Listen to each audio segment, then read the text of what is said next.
shasha leta y'u Burundi yashize mu buryo guhagurukira rwa giturire no gutuzaba akavugo tuzi yuko iyo gifitavuye mu Burundi nta terambere rishoboka mu gihugu cy'u Burundi. Ivyo abantu bakwiye kubimenya kandi bakabishira mu mitwe yabo niba bifata bimwe by'ibikinisho.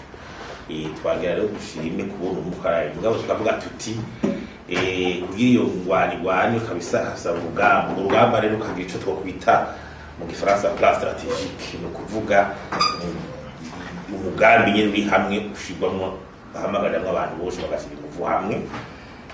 Ure niwo twasohoye tugomba guterera leta n'abategetsi n'abarundi mwese mu migwi itandukanye kuko nta n'amasigara inyuma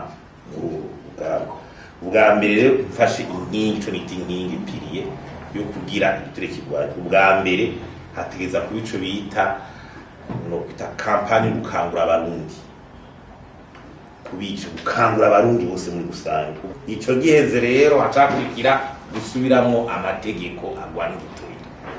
Itegeko rirahari kuriraba neza kuri tosoro vyagumye biva kuva kera. Ico ni ikintu gitegerezwa guca kiva mu nzira hanyuma bakayashira kuri standard ingene amategeko ya Nations Unies na Afrika Union Africaine ingene ameze kandi mungane amategeko abwiza gusubirwamo. Icya gatatu ni machine repressive, no kuvuga ingene abagiturire bahanwe bifatira ku ubutungane no kusubiza iteka bukaba nka troisième pouvoir ubundi butegetsi kugira ushobore kuronka ubwigenge ushobora gutuma buhangana n'ibibi. Ikindi nuko izi nzego zikurikirana amatungo ya leta izo controle zagwa ingufu nshasha. Cour des comptes bakwiye gusubiza ico bita mission juridictionnelle. Cour des comptes iyo ubushobozi bwo ucikurikirana n'imanza ya investigation. Izo za inspection générale de l'État kuzikugura ibyo ahifaranga ryose rya leta riri akaribuki. Ikindi nuko hosubirwaho urwego special rugira ubushakashatsi bwa gibiturire ya brigade speciale d'investigation yakoze. Hanyuma ikindi rero gikomeye no guteza imbere ingendo zituma kurwanya ibiturire bishobora kuba action de prévention.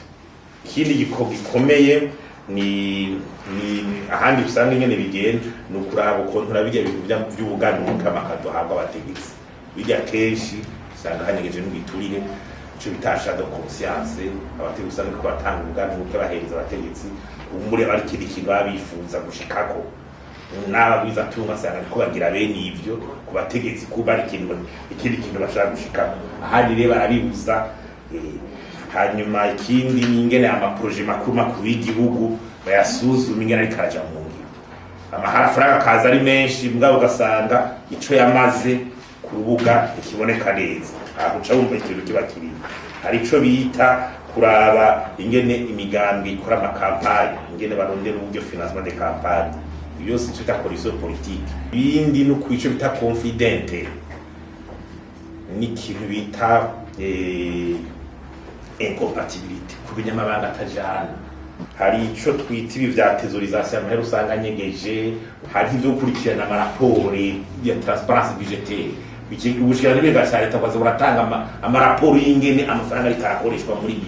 Agaca haza rero ikintu tuvuga ni ibi vyo gutandukanya amabanga ya politike n'amabanga y'ubuhinga. Hanyuma ikindi nuko rero bajya abantu bakunda kuronka ama exoneration cyane iby'amaexoneration y'ubusho habisuzumwa yuko abariko barabironka babiciye amategeko cyane babikwica nk'akarusho kariko karibonekeza. Ikindi rero nuko hacaba ico bita volonté politique w'igihugu iyo turayibona mu discours. Hanyuma hagacaba rero kurikura yuko izo nzego zose zibijejwe zishobora kubirangura mu mwidegemvyo.